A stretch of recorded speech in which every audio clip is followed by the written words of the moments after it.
ఉమ్మడి నల్గొండ, వరంగల్, ఖమ్మం జిల్లాల graduate MLC ఎన్నికల ప్రచారం ముగిసింది. ప్రధాన పార్టీలు ముమ్మర ప్రచారం నిర్వహించాయి. ఎల్లుండి ఉదయం 8 గంటల నుంచి సాయంత్రం 4 గంటల వరకు పోలింగ్ నిర్వహించనున్నారు. 3 జిల్లాల్లో మొత్తం 605 పోలింగ్ కేంద్రాలు ఏర్పాటు చేశారు ఎన్నికల అధికారులు. ఉమ్మడి నల్గొండ, వరంగల్, ఖమ్మం జిల్లా వ్యాప్తంగా మొత్తం 4,61,806 గ్రాడ్యుయేట్ ఓట్లు వేయనున్నారు. ఎమ్మెల్సీ ఉప ఎన్నిక బరిలో 52 మంది అభ్యర్థులతో పాటు నోటా ఉంది. ప్రధాన పార్టీలైన కాంగ్రెస్ నుంచి తీన్మార్ మల్లన్న, బీఆర్ఎస్ నుంచి రాకేష్ రెడ్డి, బీజేపీ నుంచి ప్రేమేందర్ రెడ్డి బరిలో ఉన్నారు. వరంగల్, ఖమ్మం, నల్గొండ 3 ఉమ్మడి జిల్లాల పరిధిలోని 34 అసెంబ్లీ నియోజకవర్గాలలో విస్తరించి ఉంది గ్రాడ్యుయేట్ ఎమ్మెల్సీ నియోజకవర్గం. ఉమ్మడి వరంగల్ జిల్లాలో అత్యధికంగా గ్రాడ్యుయేట్ ఓటర్లున్నారు. ఇక్కడ 173,406 మంది గ్రాడ్యుయేట్లు ఓటు హక్కు వినియోగించుకున్నారు. ఉమ్మడి నల్గొండ జిల్లాలో గ్రాడ్యుయేట్ ఓటర్లు 166,448 మంది ఓటర్లున్నారు. ఉమ్మడి ఖమ్మం జిల్లాలో 123,985 మంది గ్రాడ్యుయేట్ ఓటర్లున్నారు.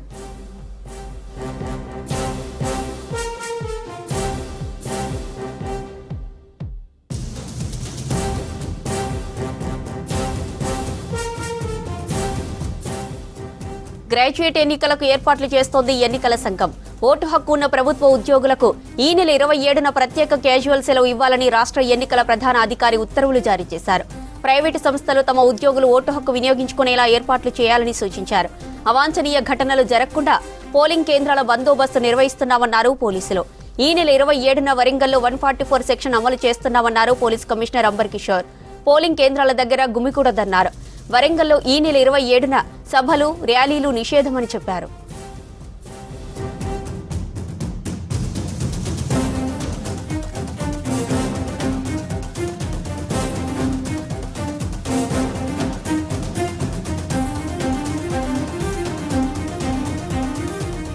ఉమ్మడి వరంగల్ జిల్లాలో గ్రాడ్యుయేట్ ఎమ్మెల్సీ ఎన్నికల ఏర్పాట్లపై మరిన్ని వివరాలు కృష్ణమోహన్ అందిస్తారు.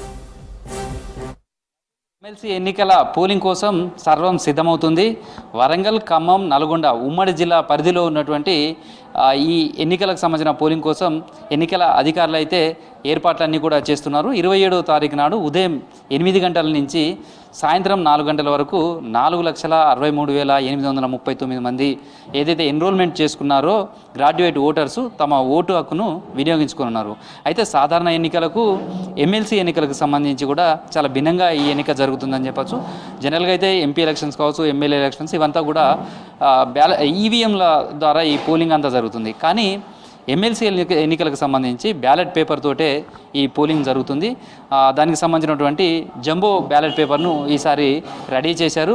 దానికి తగ్గట్టుగానే ఈ బ్యాలెట్ బాక్సెస్ను కూడా జంబో సిస్టంలోనే తయారు చేశారు. ఎందుకంటే 52 మంది అభ్యర్థులు పోటీ చేస్తున్నారు. 52 మంది అభ్యర్థులకు సంబంధించినటువంటి బ్యాలెట్ పేపర్ కాబట్టి అది జంబో బ్యాలెట్ పేపర్ ఉంటుంది. దానికి తగ్గట్టుగానే ఈ బ్యాలెట్ బాక్సులు కూడా ఉండాలి కాబట్టి ఇంత పెద్ద బ్యాలెట్ బాక్సులు, జంబో బ్యాలెట్ బాక్సులను సిద్ధం చేస్తున్నారు. ఇవి సాధారణంగా చాలా తక్కువ ఎన్నికలలోనే కనిపిస్తుంటాయి. ఈసారి ఈ ఎమ్మెల్సీ ఎన్నికలకు సంబంధించి కూడా అలాంటిది మనకు కనిపిస్తుందని చెప్పచ్చు.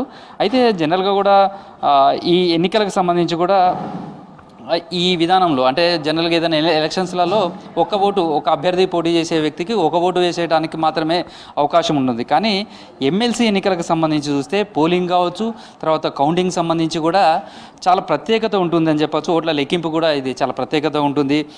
ఓటింగ్ సంబంధించినటువంటి మొత్తం ఈ బ్యాలెట్ పేపర్ ద్వారా ఓటు అయితే వేస్తారు. ఓటు వేసిన తర్వాత ఆ లెక్కింపుకు సంబంధించి కూడా చూస్తే ఎవరైతే మొదటి ప్రాధాన్యత ఓటులో 50% కంటే కూడా ఎక్కువ ఓట్లు సాధించి అందులో ఒక్క ఓటు ఎక్కువ వచ్చిన అభ్యర్థిని ఎన్నికైనట్టుగా ప్రకటిస్తారు. కానీ మొదటి ప్రాధాన్యత ఓటులో ఆ తరహా రాకపోతే రెండో ప్రాధాన్యత, మూడో ప్రాధాన్యత ఇలా 50% కంటే కూడా ఎక్కువ ఓట్లు వచ్చే వరకు అభ్యర్థికి వచ్చే వరకు కూడా ఈ లెక్కింపు జరుగుతుంది. ఇట్లా 50% సాధిస్తేనే అభ్యర్థి విజయం సాధించినట్లుంది. దీంతో ఒక ఎన్నికలో ఒకరికంటే ఎక్కువ మంది ఓటేయడానికి అవకాశం ఉంటుంది. ఆ విధంగా ఈ ఎన్నికలకు సంబంధించినటువంటి పోలింగ్ కావచ్చు, కౌంటింగ్ కూడా జరుగుతుంది. పోలింగ్ సంబంధించి కూడా చూస్తే బ్యాలెట్ పేపర్కు సంబంధించి 52 మంది అభ్యర్థులు ఉంటారు. ఆ అభ్యర్థులకు సంబంధించి కూడా బ్యాలెట్ పత్రంలో అభ్యర్థి పేరు, ఫోటోతో పాటు మరో కాలంలో నెంబర్ ఉంటుంది.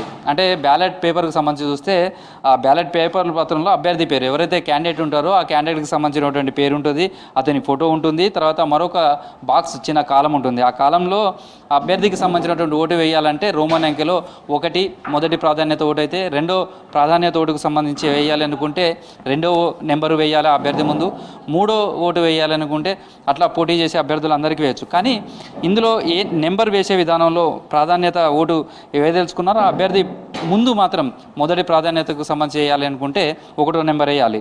అయితే ఇలా ఓటు వేసే సమయంలో మొదటి ప్రాధాన్యత ఓటు వేసిన వాళ్ళు మూడో ప్రాధాన్యత ఓటు వేయాలి అంటే రెండో ప్రాధాన్యత ఓటు ఖచ్చితంగా వేయాలి. అలా సీరియల్గా లేకపోతే మాత్రం ఆ ఓటు చెల్లదు. లాస్ట్ టైం ఎలక్షన్కు సంబంధించి కూడా చూస్తే దాదాపు 21,000కు సంబంధించినటువంటి పైగా ఓట్లు చెల్లలేదు. దానికి కారణం ఓటింగ్ సంబంధించినటువంటి బ్యాలెట్ పేపర్లలో ఓటు వేసే విధానంలో కొన్ని మిస్టేక్స్ జరిగాయి. ఈ ఓటర్లంతా కూడా గ్రాడ్యుయేట్ ఓటర్స్ ఉంటారు, కానీ అవగాహన లేకపోవడం ఒక కారణంగా చెప్పుకోవచ్చు. ఎందుకు అంటే బ్యాలెట్ పేపర్ మీద 1 అనేది మొదటి ప్రాధాన్యత ఉంటే అట్లే వేయాలి. రెండో ప్రాధాన్యత ఓటు వేయాలన్నప్పుడు మొదటి ప్రాధాన్యత వేసిన తర్వాత రెండో నెంబర్ వేయాలి. కానీ దాంట్లో వేరే రకమైనటువంటి పెన్ను యూజ్ చేసినా, లేదా ఇంక్ మార్క్ వేరేది పెట్టినా, లేకపోతే దాంట్లో సిగ్నేచర్ కానీ వేరే ఏ సింబల్స్ పెట్టినా కానీ ఆ ఓటును పరిగణనలోకి తీసుకోరు. మొత్తంగా ఇటు వరంగల్ జిల్లాకు సంబంధించిన కావచ్చు, పోలింగ్ సంబంధించినటువంటి ప్రక్రియ అంతా కూడా జరుగుతుంది. మనం ప్రస్తుతం అక్కడ చూసిందేమో బ్యాలెట్ బాక్స్ అవసరానికి అంటే పోలింగ్కి సంబంధించి సిద్ధం చేస్తున్నట్టు, ఇదేమో అడిషనల్గా అంటే ఒకవేళ ఆ బాక్సెస్ నిండినప్పటికీ కూడా మిగతా బాక్సెస్కు సంబంధించి కూడా అడిషనల్గా చేసినటువంటి బాక్సులు అని చెప్పుకోవచ్చు. అయితే వరంగల్ జిల్లాకు సంబంధించి చూస్తే మొత్తం 222 పోలింగ్ కేంద్రాలు ఉన్నాయి.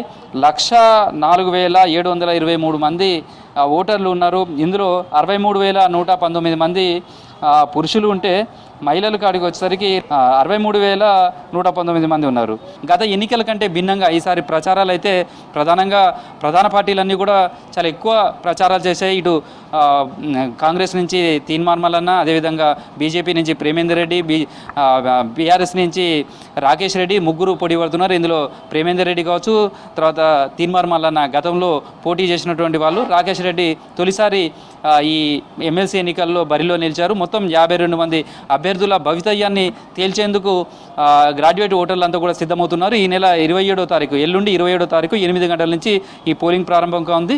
జూన్ 5వ తారీఖు నాడు కౌంటింగ్ సంబంధించి నల్గొండలో జరుగుతుంది. పోలింగ్ ప్రక్రియ మొత్తం కూడా పూర్తయిన తర్వాత బ్యాలెట్ బాక్సెస్ అవన్నీ కూడా ఇక్కడ రిసెప్షన్ సెంటర్ అనేది ప్రతి జిల్లా కేంద్రంలో ఏర్పాటు చేస్తారు. అక్కడి నుంచి కూడా కంటైనర్ ద్వారా భారీ బందోబస్తు మధ్య ఎన్నికల అధికారులు కౌంటింగ్ కోసం నల్గొండ స్ట్రాంగ్ రూమ్కు తరలిస్తారు. ఇది ప్రస్తుతం వరంగల్ ఉమ్మడి జిల్లాలో ఎమ్మెల్సీ ఎన్నికల పోలింగ్ కోసం అధికారులు చేస్తున్నటువంటి ఏర్పాటు.